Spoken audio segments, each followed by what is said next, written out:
RJD पहले से ही समझौता की हुई है, हम उस कैंडिडेट को देते हैं जिससे बीजेपी भैया Z+ मिल गया। बिहार की राजनीति का सबसे चर्चित चुनावी मुकाबला इन दिनों बांकीपुर विधानसभा उपचुनाव को लेकर बना हुआ है। भारतीय जनता पार्टी, राष्ट्रीय जनता दल और जन स्वराज के बीच त्रिकोणीय मुकाबले ने इस सीट को हाई प्रोफाइल बना दिया है। भाजपा ने अंतिम समय में उम्मीदवार बदलकर नीरज कुमार सिन्हा को मैदान में उतार दिया है, जबकि जन स्वराज के संस्थापक प्रशांत किशोर खुद चुनाव लड़ रहे हैं। दूसरी ओर नेता प्रतिपक्ष तेजस्वी यादव ने एक बार फिर 2025 का विधानसभा चुनाव हार चुकी रेखा गुप्ता पर भरोसा जताया है। हालांकि चुनावी माहौल के बीच तेजस्वी यादव के विदेश दौरे और नामांकन के दौरान राजद के बड़े नेताओं की सीमित मौजूदगी ने पार्टी की रणनीति को लेकर सवाल खड़े कर दिए हैं। बांकीपुर विधानसभा सीट पर इस बार राज्य ने वैश्य समाज से आने वाली रेखा गुप्ता को उम्मीदवार बनाया है। रेखा गुप्ता पहले से कांग्रेस में थी और 2025 के विधानसभा चुनाव से पहले राजद में शामिल हुई थी। उस चुनाव में भी उन्होंने इस सीट से किस्मत आजमाई थी, लेकिन भाजपा के नितिन नवीन से बड़े अंतर से हार गई थी। इसके बावजूद तेजस्वी यादव ने एक बार फिर उन पर भरोसा जताया है। राजनीतिक विश्लेषकों का मानना है कि राजद ने स्थानीय पहचान, सामाजिक समीकरण और संगठनात्मक स्वीकार्यता को देखते हुए दोबारा मौका दिया है। पार्टी को उम्मीद है कि इस बार त्रिकोणीय मुकाबले का फायदा मिल सकता है। रेखा गुप्ता ने अपना नामांकन दाखिल किया, लेकिन इस दौरान राजद का बड़ा शक्ति प्रदर्शन देखने को नहीं मिला। उनके साथ पूर्व मंत्री आलोक मेहता मौजूद रहे, जबकि पार्टी के कई वरिष्ठ नेता और बड़ी संख्या में कार्यकर्ता नजर नहीं आए। नामांकन से पहले वह राजद प्रदेश कार्यालय में आयोजित आशीर्वाद यात्रा कार्यक्रम में शामिल हुई, जहां प्रदेश अध्यक्ष मंगनी लाल मंडल सहित कुछ नेता मौजूद थे। हालांकि राजनीतिक जानकारों का कहना है कि जिस तरह का उत्साह इस हाई प्रोफाइल चुनाव में अपेक्षित था, वह दिखाई नहीं दिया। तेजस्वी यादव की अनुपस्थिति भी लगातार चर्चा का विषय बनी हुई है। चुनावी अभियान के बीच वह विदेश दौरे पर हैं, जबकि बांकीपुर जैसे प्रतिष्ठित उपचुनाव में पार्टी को आक्रामक प्रचार की जरूरत महसूस की जा रही है। हालांकि राजद नेताओं का कहना है कि चुनाव संगठन के दम पर लड़ा जाता है और समय आने पर पार्टी के वरिष्ठ नेता भी प्रचार में उतरेंगे। विपक्ष इसे राजद की कमजोर चुनावी तैयारी बता रहा है। राजनीतिक विश्लेषकों के अनुसार राजद की रणनीति 3 प्रमुख सामाजिक समीकरणों पर आधारित है। पहला, रेखा गुप्ता वैश्य समाज से आती हैं और महिला उम्मीदवार भी हैं। पार्टी को उम्मीद है कि इससे उसे वैश्य समाज के एक वर्ग और महिला मतदाताओं का समर्थन मिल सकता है।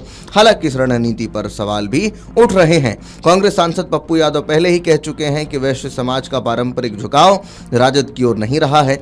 ऐसे में देखना महत्वपूर्ण होगा कि रेखा गुप्ता इस वर्ग में कितनी पैठ बना पाती हैं। दूसरा बड़ा समीकरण सवर्ण मतों के संभावित बिखराव का है। भाजपा के उम्मीदवार नीरज कुमार सिन्हा कायस्थ समाज से आते हैं, जबकि प्रशांत किशोर ब्राह्मण समुदाय से हैं। राजनीतिक जानकारों का मानना है कि यदि भाजपा और जनसुराज के बीच सवर्ण मतों का विभाजन होता है तो उसका लाभ राजद को मिल सकता है। बांकीपुर में कायस्थ मतदाताओं के साथ ब्राह्मण, भूमिहार और राजपूत मतदाताओं की भी अच्छी संख्या है, जिससे यह समीकरण चुनाव में अहम भूमिका निभा सकता है। तीसरा आधार राजद का पारंपरिक यादव मुस्लिम वोट बैंक है। माना जाता है कि दोनों समुदायों की संयुक्त हिस्सेदारी करीब 18% है। राजद को भरोसा है कि यह वोट बैंक उसके साथ बना रहेगा। यदि इसके साथ महिला और वैश्य मतदाताओं का कुछ समर्थन भी मिलता है तो मुकाबला दिलचस्प हो सकता है। हालांकि त्रिकोणीय चुनाव में युवा मतदाताओं और छोटे सामाजिक समूहों की भूमिका भी निर्णायक मानी जा रही है। उधर भाजपा और जनसुराज भी पूरी ताकत से मैदान में है। भाजपा ने पहले अभिषेक कुमार सिन्हा उर्फ बंटी को उम्मीदवार बनाया था, लेकिन उनके नाम वापस लेने के बाद नीरज कुमार सिन्हा को टिकट दिया। पार्टी का कहना है कि नीरज लंबे समय से संगठन में सक्रिय रहे हैं और बूथ स्तर से लेकर मंडल स्तर तक जिम्मेदारियां निभा चुके हैं। वहीं प्रशांत किशोर इस चुनाव को अपनी राजनीतिक साख से जोड़कर लगातार जनसंपर्क अभियान चला रहे हैं। 2025 के विधानसभा चुनाव के आंकड़े भी इस बार की लड़ाई को रोचक बनाते हैं। पिछले चुनाव में भाजपा के नितिन नवीन को करीब 98,000 वोट मिले थे, जबकि रेखा गुप्ता को लगभग 46,000 मत प्राप्त हुए थे। जीत का जो अंतर है वो 51,000 से अधिक वोटों का था। हालांकि इस बार नितिन नवीन चुनावी मैदान में नहीं है और भाजपा नए चेहरे के साथ उतरी है। वहीं प्रशांत किशोर की मौजूदगी ने मुकाबले को पूरी तरह त्रिकोणीय बना दिया है। फिलहाल बांकीपुर उपचुनाव केवल उम्मीदवारों की लड़ाई नहीं बल्कि रणनीति, संगठन और सामाजिक समीकरणों की भी परीक्षा बन चुका है। भाजपा अपने संगठन और पिछले प्रदर्शन के भरोसे पर मैदान में है। जनसुराज बदलाव की राजनीति का दावा कर रही है, जबकि राजद अपने पारंपरिक वोट बैंक और सामाजिक समीकरणों पर भरोसा जता रहा है। अब यह देखना दिलचस्प होगा कि मतदान के दिन मतदाता किस रणनीति पर मुहर लगाते हैं और क्या तेजस्वी यादव का रेखा गुप्ता पर दोबारा जताया गया भरोसा चुनावी नतीजों में बदल पाता है या फिर नहीं। अरे उनको इस बात की समझ हो गई है कि यहाँ रहकर भी कुछ नहीं कर पाएंगे, क्योंकि जनता एनडीए के साथ, भारत की सरकार और राज्य की सरकार दोनों मिलकर इतना अच्छा काम कर रही है कि लोग एनडीए के उम्मीदवार को ही जिताएंगे, उनको भी पता है, इसलिए अपना घूम रहे हैं। यहाँ रहकर भी कुछ कर तो सकते नहीं है, लेकिन विपक्ष के नेता हैं तो उनकी ड्यूटी बनती थी, हारे या जीते लोगों के बीच रहना चाहिए था।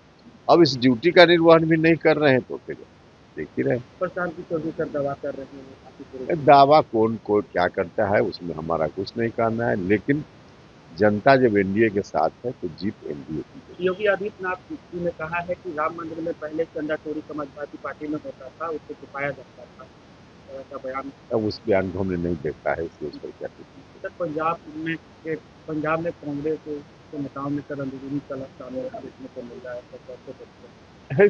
कांग्रेस पार्टी में तो सब जगह कलह ही है, और कलह स्वाभाविक है, क्योंकि स्वार्थ के लिए वहाँ लोग राजनीति में, व्यक्तिगत स्वार्थ के लिए, तो जहाँ व्यक्तिगत स्वार्थ होगा तो कलह की स्थिति बनेगी, चाहे वो पंजाब हो या कोई और राज्य हो। आपने देखा होगा कि उन्होंने जो रिप्लेस भी किया तो उसी जाति से किया। पिछले 35-40 सालों से अनुकंपा की स्थिति रही, अनुकंपा के विधायक प्रतिनिधि रहे। अब उन्होंने अपना एक उत्तराधिकारी दिया, वो उत्तराधिकारी भागने के बाद फिर उन्होंने अपना ही उत्तराधिकारी चुना। तो ऐसे में बांकीपुर की जनता उनके जो मंसूबे हैं वो पहचान रही है और इस बार उन्हें सबक सिखाने का काम करेगी। प्रचार मैडम कैसा चल रहा है, लोगों का कैसा? बहुत अच्छा चल रहा है और जनता इस बार मेरे साथ है। टीके भी लगातार घूम रहे हैं, क्या लगता है कुछ असर पड़ेगा क्या? नहीं, कोई असर नहीं पड़ने वाला है और इस बार राष्ट्रीय जनता दल ही जीत कर आएगी, महागठबंधन जीत कर आएगी। तेजस्वी जी भी चुनाव प्रचार करेंगे? बिल्कुल आएंगे, बिल्कुल आएंगे। जैसे जैसे चुनाव आगे, प्रचार आगे बढ़ेगा वो हमारे साथ जुड़ते जाएंगे। आपके राज्य की खबरें, आपके शहर की खबरें सबसे पहले जानने के लिए देखते रहें अमर उजाला। चैनल को सब्सक्राइब जरूर कर लें और पाएं हर अपडेट।